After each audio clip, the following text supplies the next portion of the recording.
In a small, dark hotel room in Phoenix, Arizona, Marion Crane was looking at herself in the mirror. She was worried. Her hair was untidy, and she was late getting back to work. "Don't go, Marion," said a voice from behind her. Marion looked in the mirror at the young man who was sitting on the bed. She smiled at him sadly. "I must get back to the office, Sam," she said. "My boss is beginning to get worried about these long lunch hours." "But it's Friday afternoon," Sam said. "I don't see you very often. Can't you stay?" "When we're married," Marion replied, walking across the room to pick up her handbag. Sam jumped off the bed and stood behind her. He touched the side of her face softly with the back of his hand. "Can I see you next week?" he said. "Why?" she said, not looking at him. "For another secret lunch, hoping that nobody will see us together in a small, cheap hotel room. It's the same every week." She turned to Sam, her eyes shining angrily. And then, suddenly, they softened. "Oh, Sam," she said quietly. She rested her face in his hand as she looked up into his eyes. "Why can't we get married now? I want to be with you all the time. I want to walk along the street with you so that everyone can see us together." This time, Sam walked away. He stood alone by the window and looked down at the hot, dry city. "We can get married when I've paid off all my father's debts," he said. "I only need to pay another $11,000. "And how long will that take?" 2 years, maybe 3. "Oh, Sam," Marion cried, throwing the handbag onto the bed and running to hold him. "I can't wait 3 years. I don't care about the money." She kissed his face, but she was almost crying. "I want to be with you. I'll leave my job. I'll come and work in your shop. Marion, please, you must understand. I don't want us to be poor when we get married. I want us to be happy. In 3 years' time, you'll be my wife, Mrs. Sam Loomis. I promise." Marion sighed and turned round in his arms to rest her head against his shoulder. "In 3 years, I'll be 29, she thought unhappily. Then she suddenly remembered that she was late for work. She left Sam by the window, picked up her bag, and walked towards the door. "I have to go, Sam," she said again. "I'm late. Mr. Lowry will kill me." "I'm sorry I'm late," Marion called as she hurried into the office. "Don't worry," the other secretary said. "Mr. Lowry's having lunch with a customer." Marion gave the other woman a tired smile and sat at her desk. "Did anyone phone while I was out?" she asked. "Just your sister. She says that she's going away for the weekend." Just then, Mr. Lowry walked in. He was talking to a loud-voiced man in a cowboy hat. Marion immediately looked down and tried to look busy. She knew Tommy Cassidy, and she didn't like him. He was an unpleasant, greedy old man who was always talking about money. Cassidy sat down on Marion's desk and showed her a photograph of his daughter. "She's 18 years old," he said, "and she's never been unhappy." Marion looked at the photograph and then at Cassidy. She didn't like the way that he was looking at her, with his clear, cold eyes and his wet, smiling lips. "She's getting married next month," he said, "and I'm buying her a house." He took a thick packet of money out of his pocket and waved it in front of Marion's face. $40,000, he smiled proudly. "This will make her happy, won't it?" Marion looked at the money and smiled politely. "Are you happy, Marion?" Cassidy asked, still holding the money in front of her. Marion wanted to stand up and shout at him. "How can I be happy? I can't get married for 3 years while Sam works to pay off his father's debts." "But you're rich. You can make $11,000 in 3 weeks. It isn't right." But she didn't say any of this, of course. She sat at her desk and smiled sweetly. "I think so, Mr. Cassidy," she said. "I hope you are," Cassidy said, putting the money on the desk. Remember, Marion, money can't buy happiness, but it can stop unhappiness. He walked away into Mr. Lowry's office, but Mr. Lowry didn't follow him. He was looking at the money on Marion's desk and seemed worried. "I don't want that money here over the weekend," he said to her quietly. "Take it to the bank after work." "Perhaps I can take it now," Marion asked. "I've got a terrible headache." "Good idea," Mr. Lowry agreed. "Take the money straight to the bank, then go home and have an early night." Marion put the money into a white envelope, put the envelope into her handbag, and left the office. But she didn't take the money to the bank. A plan was taking shape inside her head. $40,000 is a lot of money, she thought. With this money, Sam will be able to pay his debts.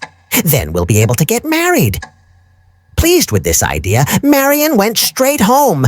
She put some clothes into a suitcase and drove out of Phoenix. As she was waiting at some traffic lights for people to cross the road, Marion looked at the bag next to her with the money in it. Of course, she was thinking, I can't tell Sam that I stole the money from my boss. I'll have to think of a good story to tell him. Suddenly, one of the people crossing the road stopped in front of her car. It was Mr. Lowry. Without thinking, Marion smiled at him and waved. He looked at her seriously, then walked away. Oh no, Marion thought. Now he knows I haven't gone home with a headache. If he thinks I'm running away with the money, he'll phone the police. I must hurry. If I can get to Fairvale before Monday, they'll never find me. I'll be safe with Sam. It was a long journey. After driving all night across the desert, Marion began to feel tired. She had to stop. She drove off the highway and parked at the side of a quiet road. I'll just rest for half an hour, she told herself. But she was more tired than she thought. She lay down in the front of the car and slept until the morning. Marion woke up suddenly. A policeman with a thin mouth and large dark glasses was looking at her through the car window. Without thinking, she sat up and turned the key to start the car. The policeman knocked on the window and told her to stop. Marion opened the window and looked at him nervously. "Is anything wrong, miss?" the policeman asked. "Number, I was feeling tired, so I stopped the car. Why didn't you stay at a hotel? There are lots of hotels near here." "I only wanted a rest," said Marion. "Why? Have I done anything wrong?" "No, miss," the policeman replied, but he wasn't happy. "Can I see your driving papers, please?" Marion turned away from him and opened her bag. The policeman tried to watch over her shoulder, but he didn't see the white envelope full of money. She hid it carefully under her bag, then handed him her driving papers. He studied them for a minute, gave them back, and without a word, returned to his car. Marion started her car immediately and drove away. Looking in her driving mirror, she noticed that the police car was following her. She drove slowly so that it could go past, but I stayed behind her. Why's he following me? Marion thought nervously. Has Mr. Lowry reported me already? If he has, I'll have to sell this car as soon as I can and get another one. I don't want anyone to follow me to Fairvale. At last, the police car stopped following her and turned off along another road. About an hour later, Marion arrived in a small town. She stopped at a garage and asked about changing her car for another one. While the man from the garage was looking at her old car, Marion walked out into the street to buy a newspaper. Then she noticed the policeman with the dark glasses. He was standing by his car across the road watching her. Marion didn't look at him. She bought a newspaper and looked through it quickly. Good, she thought. There's nothing in the paper about me or the money. Nobody knows yet. That policeman doesn't know anything. He's just trying to frighten me. She went back to the garage and showed the man the car that she wanted. "Don't you want to try it first?" he asked. "No, thank you," Marion replied. "I'm in a hurry. How much will it cost?" Your car and $700. Marion went to the washroom and took $700 from the white envelope. She came out and gave the money to the man, who looked at her strangely. Then she jumped into her new car. "Just a minute, miss." Marion's heart jumped. She looked round quickly, but it was only another man from the garage. He was carrying her coat and suitcase. "You left them in your old car," he explained, putting them in the back of her new one. As Marion drove away, the policeman crossed the road and stood next to the man from the garage. "Did she seem strange to you?" the policeman asked. "Very strange," the man agreed. Marion drove across the desert all day, then up into the hills. As it got dark, it began to rain. Tired and hungry, she looked hard through the window for somewhere to stay the night. She couldn't see anything in the heavy rain. No lights along the road, no other cars. "I think I'm on the wrong road," she thought. "If I turn round and find the highway again, I'll soon find a place to stay." Suddenly, as she was looking for a good place to turn the car, she saw a light by the side of the road. At first, she thought she was dreaming. A hotel here in the middle of nowhere? Impossible. She closed her eyes and opened them again. Yes, it was true. A small sign shining in the night. Bates Motel. "I don't believe it," she said to herself as she drove towards the sign. "This is my lucky night." There were no other cars outside the motel, and the office was empty. Marion stood outside the office and waited. Looking up, she saw a large old house on a hill behind the motel. On the first floor of the house, she could see a light in a window. There was a shadow moving behind the curtain. The shadow of a woman, Marion thought. She went back to her car and waited for someone to come. At last, through the darkness and the rain, she saw someone outside the house. It was a man, and he was running down the hill towards the motel. Marion got out of her car to meet him. He was a young man, tall and thin, with a friendly, boyish face. "I'm sorry I wasn't in the office," he smiled. "Do you have a room?" Marion asked.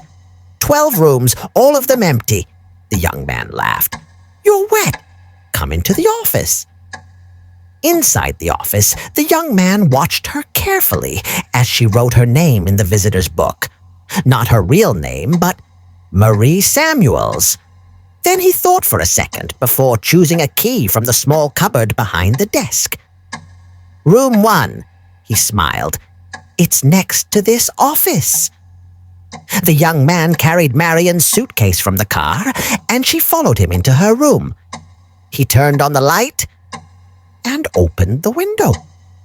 "It's small, but it's comfortable," he said. "And look, there's a shower in the bathroom." "Thank you, Mr. Bates," Marion smiled. "My name's Norman," he said. "If you want anything, I'll be in the office." "I just want to sleep, but before that, I need to eat. There's a restaurant about 10 miles away outside Fairvale." "But I was just thinking," he said, lowering his eyes with a shy smile. "It's a long way to Fairvale, and it's still raining. Maybe you'd like to have dinner with me instead? Nothing much. Just bread, milk, and cheese. But you can come up to my house with me if you like." "You're very kind," said Marion. Norman looked up, his eyes shining with excitement. "I'll be back when everything's ready. With an umbrella." Marion closed the door behind him and smiled for the first time in 24 hours. What an amusing young man, she thought, just like a little boy. But she was tired, and she had important things to think about. The money, for example. Marion looked round the room for somewhere to hide it. There wasn't much furniture. She decided to put the envelope inside her newspaper and leave it next to the bed. While she was doing this, she heard a loud voice. It came from the big house on the hill. She went to the window and listened. It was the angry voice of an old woman. "No, you can't bring strange young girls up to this house." "Mother, please," Norman replied. "First you bring them up to the house. Then what? Music after dinner, holding hands and kissing?" "Mother, she's just a stranger. She's hungry, and it's raining. She's not having food with my son in this house. Do you understand, boy? Are you going to tell her, or shall I come down and tell her?" "Shut up!" Norman cried. "Shut up!" Then everything was silent. Marion heard the front door of the big house as it closed.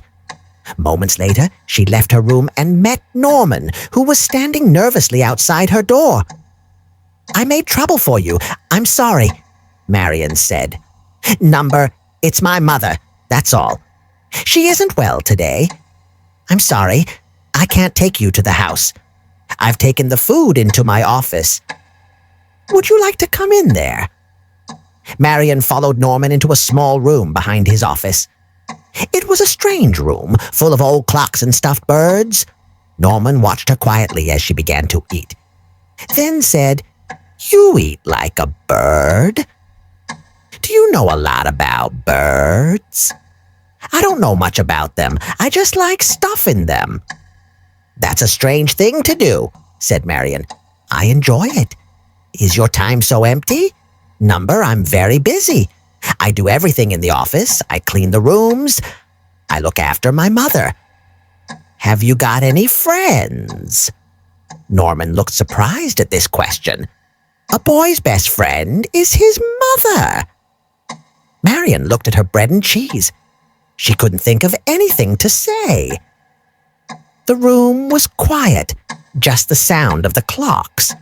"It stopped raining," Norman said. Marion smiled politely and continued eating. "Where are you going?" Norman tried to start the conversation again. "Somewhere nice," said Marion. "What are you pinning away from?" This time, Marion was surprised. "Why do you ask that?" "Oh, people are always trying to run away from something," Norman replied. "But people can never really run away, can they? Sometimes, when my mother talks to me like that, I want to run away. But I know I can't. She's ill." "She didn't seem ill to me," said Marion. "I mean ill in the head," said Norman. "My father died when I was 5. She was alone with me. Then a few years ago, my mother met this man. She loved him. I think she loved him more than she loved me." Norman's eyes darkened as he looked past Marion at the wall. "When he died," Norman said slowly, "and the way that he died, that's why my mother became ill." Marion felt sorry for Norman then. He was like a lost child, spending all his life in a small motel with his mad mother. "Why don't you leave here?" she asked him. "If you love someone, you don't leave them." "Then why not put her somewhere like a hospital, you mean?" Norman looked at Marion angrily. "A hospital for mad people?" "I'm sorry, I didn't want to be rude." "My mother isn't mad," Norman said, his eyes still burning. Then suddenly, without warning, he became calm again. He smiled. "I know," he said in a soft voice. "I just hate thinking about it. My mother really isn't dangerous. She doesn't hurt anyone. She just does mad things sometimes. We all do mad things sometimes, don't we?" His eyes met Marion's, and he seemed to look straight into her heart. "Don't you do mad things too sometimes?" "Yes, sometimes," Marion smiled. She thought about the $40,000 in the newspaper in her room. She did a mad thing yesterday afternoon when she put Tommy Cassidy's money in her handbag and ran away with it. "I must take it back," she thought. "Tomorrow morning." She stood up. "Thank you for the meal," she said to Norman. "I'm tired, and I have a long journey tomorrow, all the way back to Phoenix. You see, I made a bad mistake. I want to go back and put everything right before it's too late." Norman gave her a warm smile. "I've enjoyed talking to you," he said.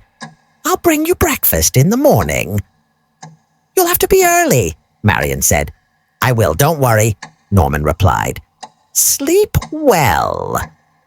Marion went into her room and sat on the bed. Yes, it was a stupid idea to steal that money, she thought. It was like a bad dream. Now, after talking to that strange, sweet young man, she was awake again. I'll take the money to the bank first thing on Monday morning, she thought. Nobody will know what I've done. Everything will be all right. She stood up. She suddenly felt very strong and happy. She felt wonderful. After I have a shower, I'll feel perfect, she thought. I'll be as clean as snow. She took off her blouse, her skirt, and shoes and threw them onto the bed. She didn't realize that someone was watching her. There was a hole in the veil between Marion's room and the one behind Norman's office. Norman was looking through the hole, watching Marion as she undressed. Before going into the shower, Marion suddenly thought of something. She sat down at a small desk and wrote some numbers on a piece of paper. I spent $700 of that money today, she thought. I must try to pay that back. But that isn't important now. I'm too tired to think about money. I want a shower. She walked into the bathroom and threw the piece of paper into the toilet. Then she took off her other clothes and got into the bath. Pulling the plastic curtain behind her, she turned on the shower. It was lovely, beautiful, and warm. She closed her eyes. The warm water washed down over her body. The bad dream was over. She was becoming a good, clean girl again. Marion didn't hear the bathroom door as it quietly opened. She didn't see the old woman who was slowly crossing the floor. She was facing the wall when the woman's hand pulled the plastic curtain open. She turned quickly and could see, through the water in her eyes, a face, a terrible white face with long gray hair and mad, shining eyes. And above the woman's head, in her hand, there was a large silver knife. Marion screamed. The woman laughed and brought the knife straight down into her neck. Marion went on screaming as the knife cut into her arms, her throat, her stomach. She tried to fight, but the old woman was too strong. The knife cut deeply into her body, again and again and again. Marion became weaker. Her screams became softer. Finally, with a small, strange noise at the back of her throat, Marion dropped to the floor of the bath and lay perfectly still. Water was falling into her face, into her beautiful, frightened eyes. It washed down over her body, red with blood. Marion Crane was dead. Norman felt sick when he saw the blood on his mother's clothes. "Mother, oh God, Mother!" he cried. "Blood, blood!" He ran down the stairs from his mother's bedroom, out of the house and down the hill to the motel. He couldn't believe it. His mother a killer. It wasn't true, but when he finally ran into the girl's room, he saw that it was true. The girl was lying in the bath with her eyes still open, dead. And his mother was the killer. He stood outside the bathroom, feeling sick and afraid. He tried to think, but he didn't know what to do. He thought about calling the police, but then stopped. He mustn't call them. Not now, because his mother wasn't really a killer. She was sick. You were not a real killer if you were sick in the head.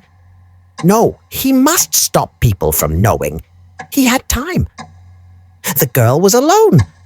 Nobody knew she was there. The best thing to do was to throw away the body. But how? Then Norman had an idea. He turned off the bedroom light and the shower in the bathroom. Then he took the plastic curtain from the shower and opened it out on the bedroom floor. Next, he took Marion's body out of the bath and pulled her slowly onto the plastic curtain. After washing the blood from the floor and walls in the bathroom, he picked the body up inside the plastic curtain and carried it out to her car. He went back to the bedroom and put everything that belonged to the girl inside the suitcase. He put that into the car with the body. He looked round the room one last time. He saw the newspaper next to the bed, picked it up, and not knowing about the money inside it, He threw that into the car, too. Then he got into the car and drove away towards a swamp not far from the motel. When he arrived, he got out of the car and pushed it into the swamp. He watched nervously as it slowly went down. It took a long time, but finally, it disappeared. Norman smiled. Mother's safe now, he thought. Nobody will ever learn what happened to the girl. 1 week later, Sam Loomis was sitting in the office at the back of his shop, writing a letter to Marion. "Since I saw you last Friday afternoon," he wrote, "I've thought a lot about the things that you said. You're right. The money doesn't matter. I want to marry you now." While he was writing, Bob Summerfield, the young man who worked in the shop, called to him. "Sam, a young woman wants to see you." Sam walked into the shop and saw a pretty young woman with fair hair and a small suitcase. "I'm Lila, Marion's sister," she said without smiling. "Is she here?" "Of course not," Sam replied. "Is something wrong?" "I haven't seen her since last Friday," Lila said, her voice beginning to shake. "She left home without saying anything. She hasn't even phoned me. Look, if she's here, I want to talk to her. She's in bad trouble." She began to cry. Sam told Bob to leave the shop, then turned to Lila. "Tell me," he said softly. "What are you talking about? What kind of trouble is she in?" "Yes," said a flat, unfriendly voice from the door behind them. "Let's all talk about Marion." Sam and Lila both turned to see who was talking. A short man with a hat low over his eyes walked slowly into the shop. He was carrying a raincoat over his arm. "My name's Arbogast," he said, showing them a card. "I'm a detective, but I'm not with the police." He looked hard at Lila and said, "Now, Miss Crane, where's Marion?" "Why do you want to know?" said Sam. $40,000, Arbogast replied. "I don't understand." "Your girlfriend stole $40,000. Sam looked at Lila. "Is this true?" Lila explained everything. She spoke in a cold voice. She believed that Sam was hiding Marion somewhere. But when she finished, her voice softened. "Listen, Sam," she said. "Her boss doesn't want to call the police. He just wants his money back. If she's here—" "She isn't," Sam said quickly. "Miss Crane, can I ask you a question?" said Arbogast. "Why did you come here to Fairvale? Did you know that your sister was here?" "I hoped she was. I wasn't sure." Arbogast looked at her and said nothing. "It's true," she cried angrily. "Why don't you believe me?" "I'm just doing my job, Miss Crane." "Really?" said Sam. "Then have you phoned any hospitals at Phoenix? Maybe she's had an accident." "That's not possible," Arbogast replied. "Her boss saw her and her car last Friday. She was driving out of Phoenix with the money." Then Arbogast looked at Lila. He gave her a warm, friendly smile to show that he finally believed her. "I think she's here, Miss Crane," he said. "Maybe not here with her boyfriend, but she's somewhere near Fairvale. I can feel it." "Don't worry," he said, touching his hat and walking towards the door. "I'll find her." The next day, Arbogast visited all the hotels near Fairvale. He showed everyone a picture of Marion. "Have you seen this girl?" he asked them. The answer was always no. At last, as he was driving along the old highway outside Fairvale, he saw a small motel by the side of the road. "Maybe I'll be lucky with this one," he thought. "I've tried all the others." Arbogast left the road and drove up to the motel. Norman Bates was sitting outside his office in the evening sun, reading a magazine. He stood up and smiled as Arbogast got out of his car. "I almost missed you," Arbogast said. "I forgot to turn on the sign," Norman replied. "Do you want a room?" "No, thanks. I only want to ask a few questions." "What sort of questions?" asked Norman, turning to go into his office. "I'm trying to find a girl," said Arbogast, following him. "My name's Arbogast. I'm a detective." "Oh, really?" Norman tried to smile calmly. "A girl. Her name's Marion Crane," Arbogast explained.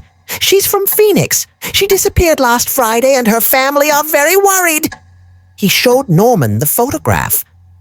"Have you seen her?" Norman shook his head without looking. "Maybe she stopped here about a week ago. Number I haven't had any visitors for more than 2 weeks. Business has been bad since they moved the highway. Can I see your book?" Norman gave him the book from under the desk without speaking. He watched as Arbogast took out an envelope and studied the names in the book.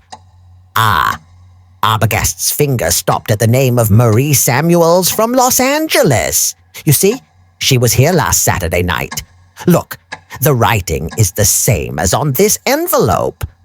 "So," Norman said in a weak voice, "the writing on this envelope belongs to Miss Crane."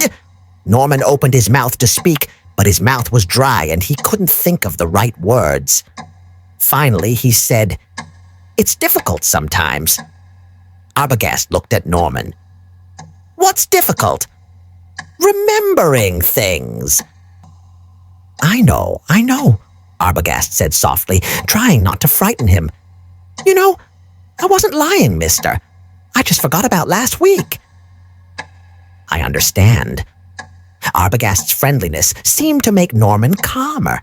He smiled and asked to see the photograph again. This time he studied it carefully. "Oh yes," he said. "I remember now. It was raining. This girl arrived late at night. She was tired and went straight to bed. She left early the next morning. Did she meet anybody here?" "No, she was alone." "Did she phone anybody?" "No. How do you know?" Norman shut his eyes. It was happening again. His face was burning and he couldn't think of an answer.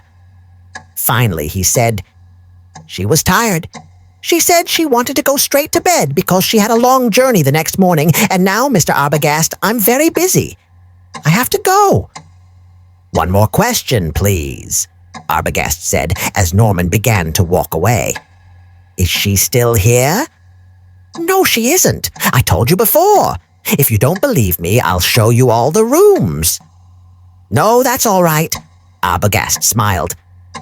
He followed Norman outside. It was dark now. He looked up at the house on the hill and noticed a light in a window. "Is anyone at home?" he asked as Norman was walking away. Norman turned round and smiled. "No, but there's someone sitting by that window." Arbogast pointed at the house.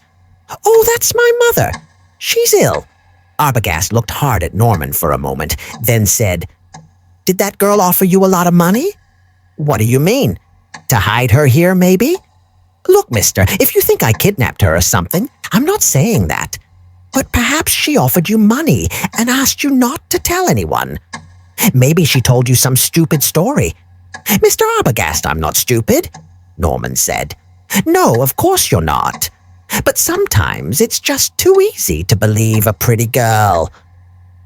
"Even if I'm stupid, my mother isn't." Norman was getting excited again. "My mother didn't believe anything she said." "So your mother met her?"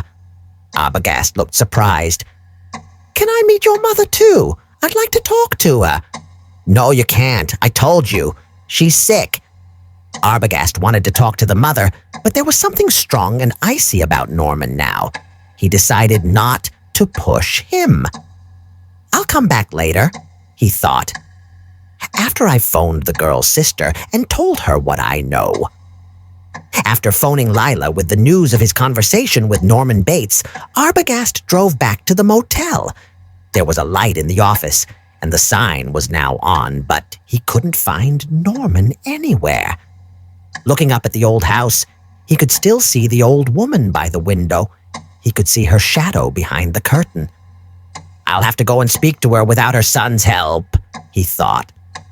After climbing the hill, Arbogast found that the front door was open.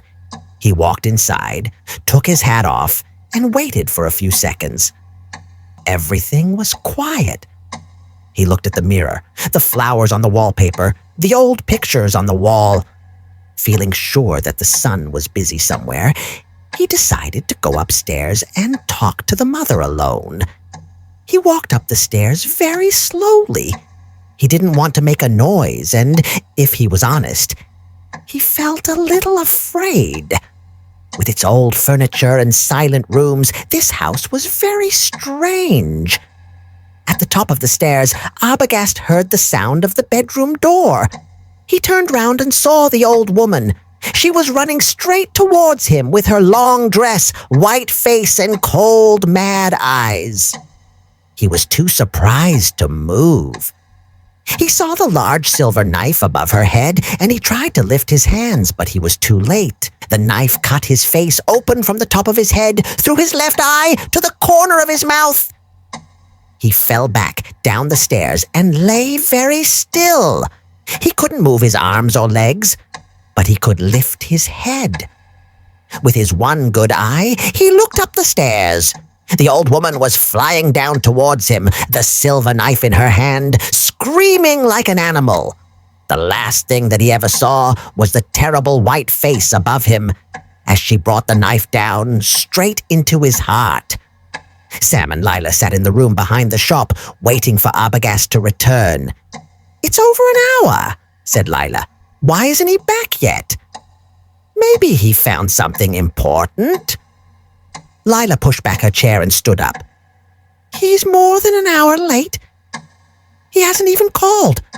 I'm going to the old highway. I know he's found something. Are you coming with me?" Sam stood up with a sigh. "I'll go. You stay here," he said. "Somebody must be here if Arbogast comes back." The motel was dark and empty when Sam arrived. He called Arbogast's name several times, but nobody answered. He looked up at the big house behind the motel and saw somebody at the window.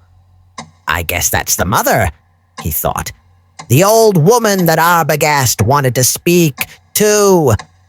He climbed the hill and tried the door. Again, no answer. Sam drove back to Fairvale. "There's nobody at the motel," he told Lila. "No Arbogast, no Bates, just a sick old woman who couldn't answer the door." "I'm worried," Lila said. "Something's wrong." "I agree," said Sam. "We have to tell the police. Let's visit Judge Chambers. He's the sheriff of this town. He'll be able to help us." The sheriff and his wife had to get out of bed to answer the door. It was late, but they asked Sam and Lila to come in. They listened while Sam told them about Marion and Arbogast. "Arbogast phoned us to say that he wanted to go back to the motel. He wanted to speak to Mrs. Bates," said Sam. "But that was 3 hours ago." "I didn't know that Norman had a wife," said Mrs. Chambers, surprised. "No," Sam explained. "It's an old woman. His mother." The sheriff thought for a minute, then asked Lila, "When did your sister disappear?" "She left Phoenix a week ago." "How did you know that she came here?" "She came to see me," Sam explained. "And she didn't say anything to you?" The sheriff was still looking at Lila. "Number? She just ran away." "From what?" Nobody spoke for a moment. Then Lila said quietly, "She stole some money." "A lot." $40,000. "Why didn't you tell the police before?" "We wanted Marion to give back the money without telling the police." "Did this detective talk about the money when he phoned you 3 hours ago?" "The money doesn't matter, does it?" Lila cried unhappily. "I just want to find my sister." The sheriff sighed and tried to look friendly. "What can I do? I'm sure there's something wrong," said Lila. "At the motel, I mean." Mrs. Chambers looked at Lila and she felt sorry for her. "Why don't you telephone Norman at the motel?" she said to her husband. "It's late." "Oh, please call," said Lila. The sheriff sighed again and picked up the telephone. "Hello?" he said a few seconds later. "Norman, it's Sheriff Chambers speaking." Listen, I have some people here. They're worried. Did you have any visitors tonight? No, not a customer. A detective. Judge Chambers listened quietly for a minute, then put down the phone. Yes, he said, turning to Sam and Lila. The detective was there tonight. Norman told him about the girl. The detective said, "Thank you," and left. Without seeing Mr. Bates's mother, Lila asked. The sheriff looked Lila straight in the eye. Norman's mother died 10 years ago, he said. She killed her lover. Then she killed herself. It was in all the newspapers. Norman found them dead together, in bed. But that isn't true. I saw her, Sam cried. Yes, Lila agreed. Arbogast saw her too. Judge Chambers replied, looking at his wife. Very strange. If Norman's mother is still alive, who was the woman who killed herself 10 years ago? Norman Bates put down the phone after speaking to Sheriff Chambers. The police will be here soon, he thought. I must hide Mother before they come. He ran out of the office, up the hill to the old house, and climbed the stairs to his mother's room. Mother, I have something to say, he said. The old woman laughed. You're a stupid boy, telling me what to do. Mother, it's important. Number, I will not hide in the fruit cellar.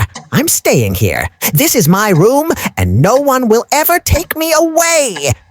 They'll come for you, Mother. Norman tried to explain. That man came after the girl. Now someone will come after him. Mother, please, just for a few days so that they won't find you. A few days in that ugly old cellar? No. You hid me there once before. I'll never go there again. Now go away. But Norman wasn't listening. He picked his mother off the bed and carried her out of the bedroom, down the stairs, and into the fruit cellar. The next day, Sunday morning, Sam and Lila met Judge Chambers and his wife as they were coming out of church.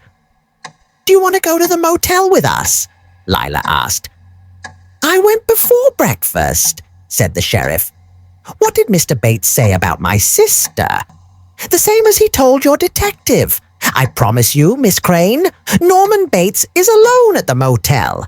I looked everywhere. You didn't even see his mother. No, I didn't.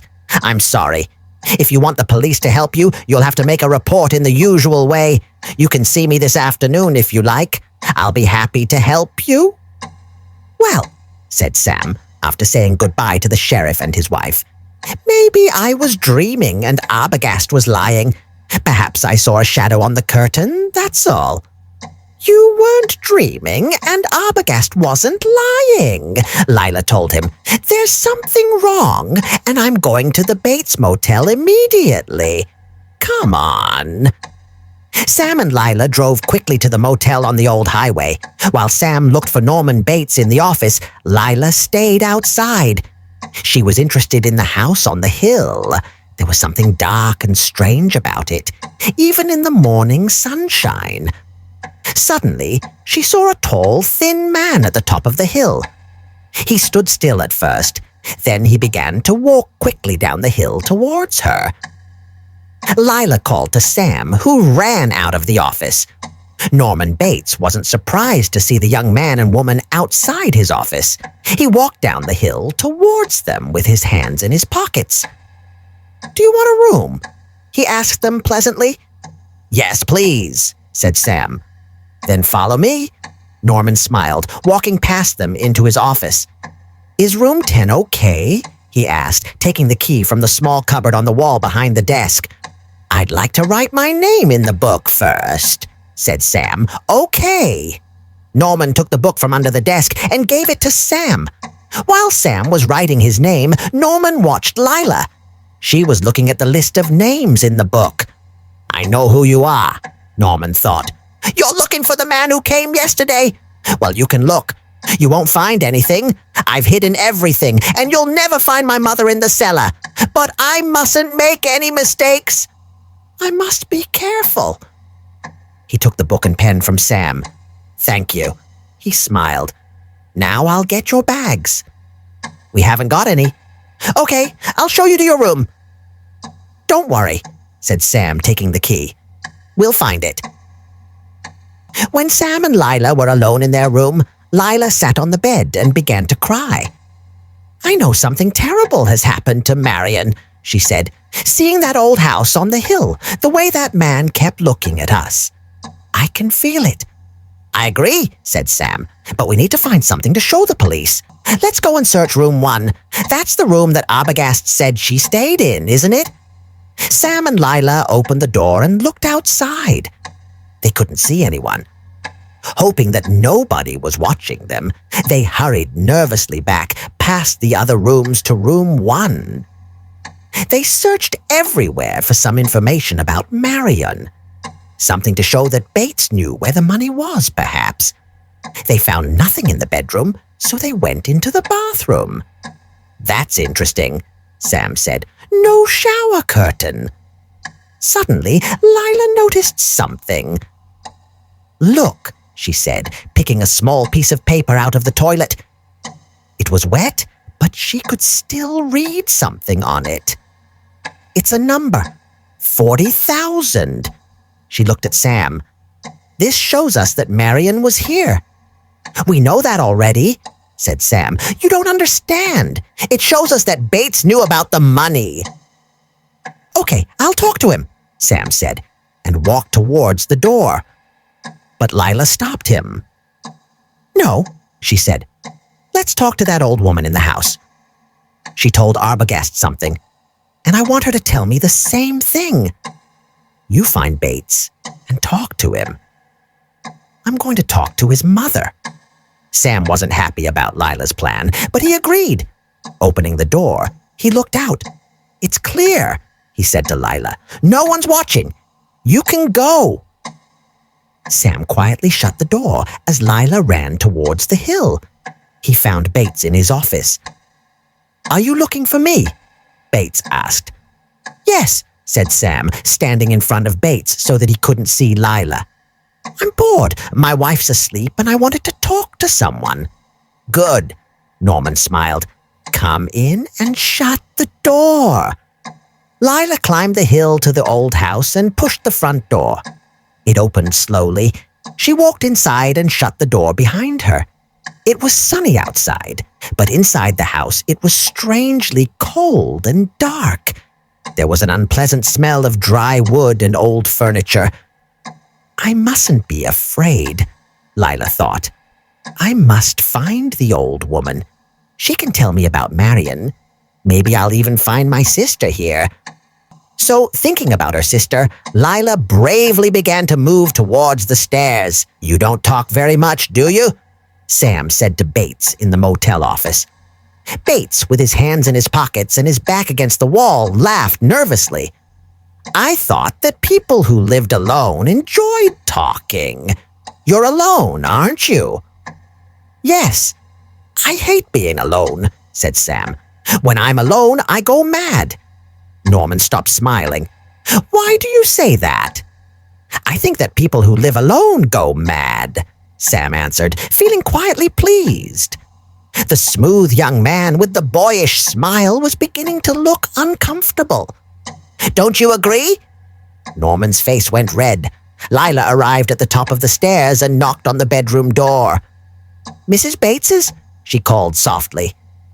There was no reply, so she pushed the door open and walked inside. She couldn't believe her eyes. Everything was so old, from the heavy curtains by the window to the golden lamps on the darkly colored walls.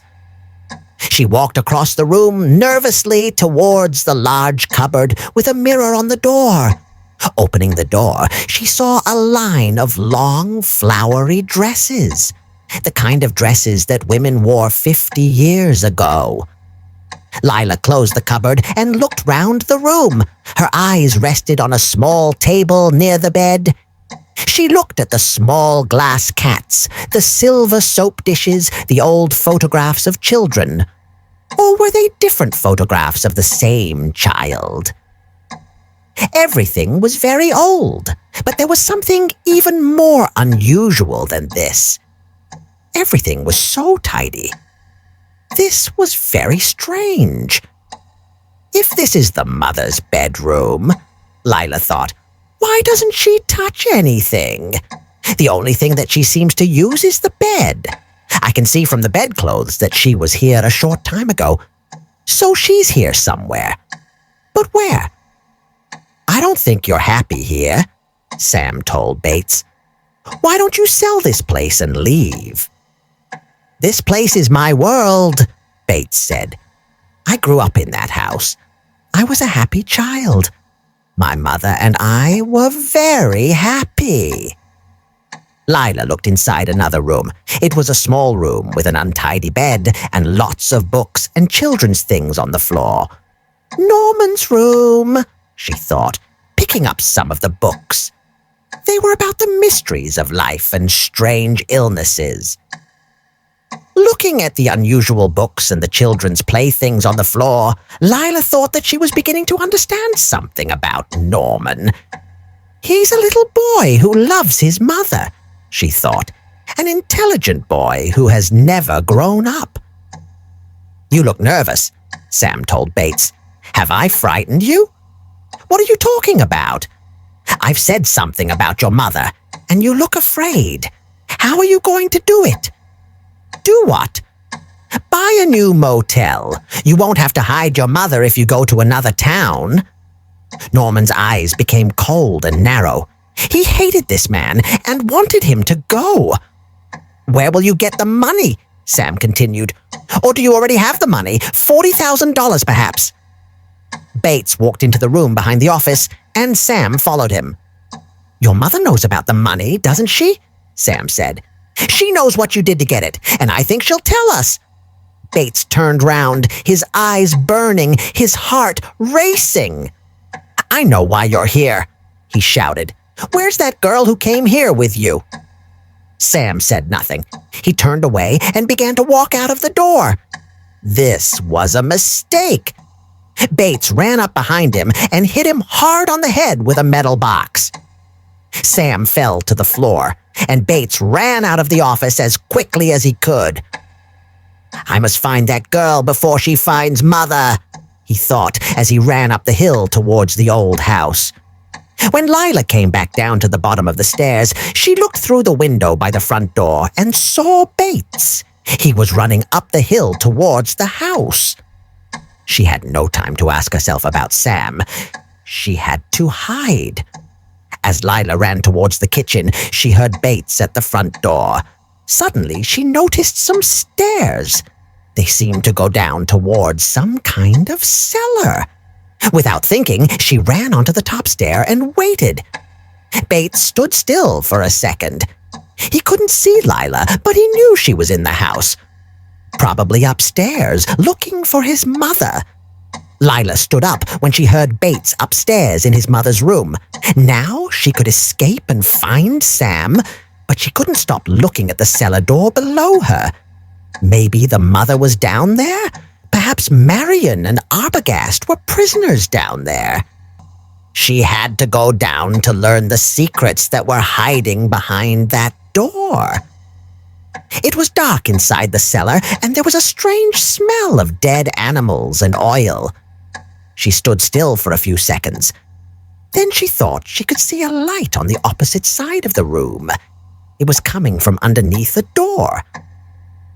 She walked slowly towards it in the dark, past tables full of glass bottles, knives, and tins. At last, she came to the door and opened it slowly.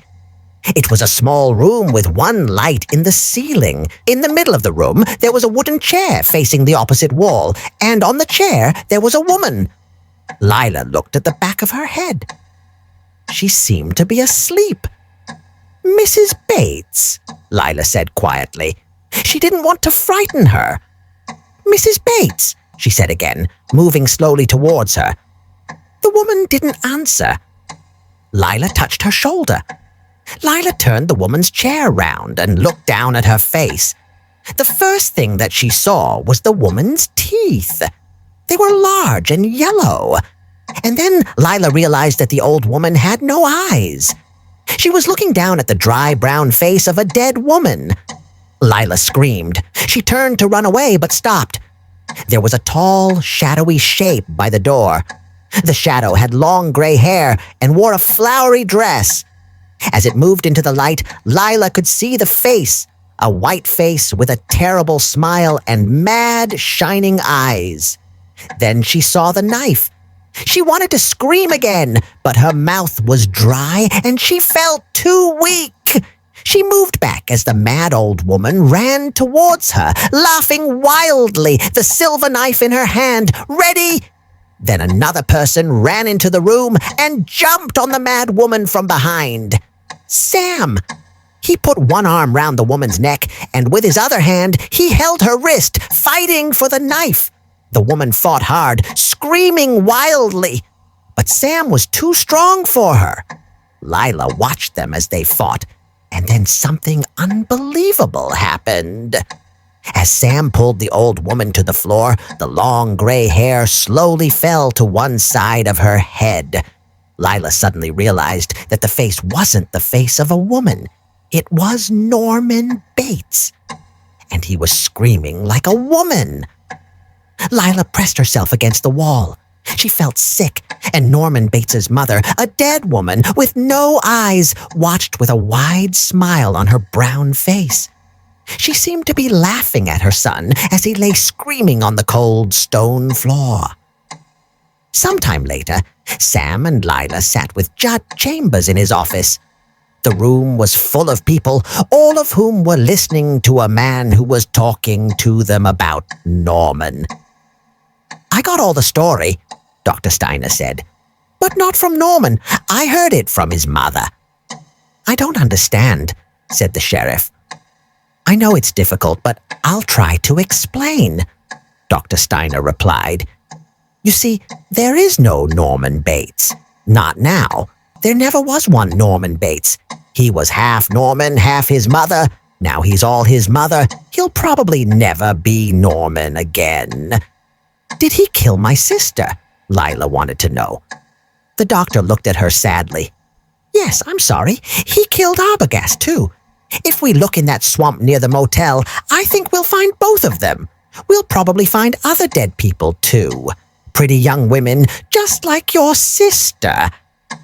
The doctor looked at all the serious faces in the room and began to explain, "We have to remember that 10 years ago, Norman killed his mother and her lover. He lived alone with his mother, and she was the boss. Then she met another man, and Norman was jealous. He thought that his mother loved this other man more than she loved him, so he killed both of them.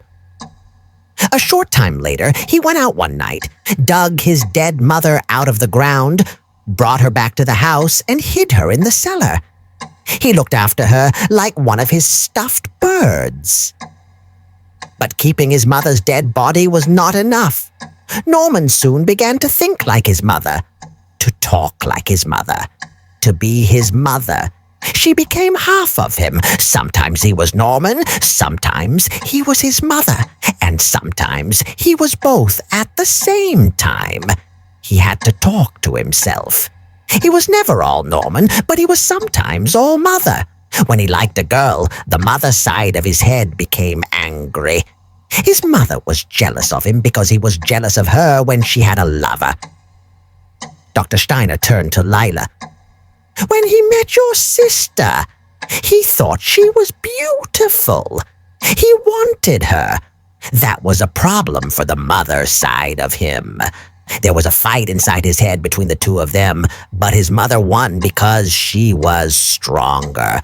So he suddenly became his mother, and his mother killed Marion. When Marion was dead, Norman woke up after a kind of deep sleep and really believed that his mother was the killer. He put your sister's body in the swamp because he loved his mother and wanted to save her from the police. When danger came too near, Norman put on his mother's clothes. He walked round the house, sat in her chair by the window, and talked in her voice. He tried to be his mother, and now he is. The fight inside Norman's head is finished. The stronger person has won. He is now his mother." "And what about the money?" said Judge Chambers. "Who got that?" "The swamp," Dr. Steiner replied. Somewhere in the same building, 2 policemen were standing guard outside a door. Behind the door, there was a small white room with no furniture or windows. Norman Bates was alone in that room. He was sitting very still, with a strange smile on his face. Perhaps this person was Norman Bates. He had Norman's face, Norman's body, Norman's clothes. But it was really his mother who was alive. Norman was really dead now. It's sad when a mother has to tell the police about her son. The voice inside Norman's head was saying, "They'll put him in prison now. He in prison. A bad boy who looked through holes in the wall and killed people. He thinks that I did all those bad things." He tried to tell that to the police, but they know it wasn't me. I've never done anything bad. I was like one of his stuffed birds. I could only watch. I couldn't stop him. I couldn't move. Look at me. I can't even move a finger, and I'm not going to try. I'm going to sit here very still. I'm not going to move. I'll never move again. They're probably watching me now. They'll see the sort of person that I really am. I'm a kind person, the sort of person who can never hurt anyone. Look at that fly on my hand, for example. I'm not going to kill it. I can't. I hope they're watching. Then they'll see and they'll know. And they'll say, "Look at her. She's a good woman. She can't even kill a fly."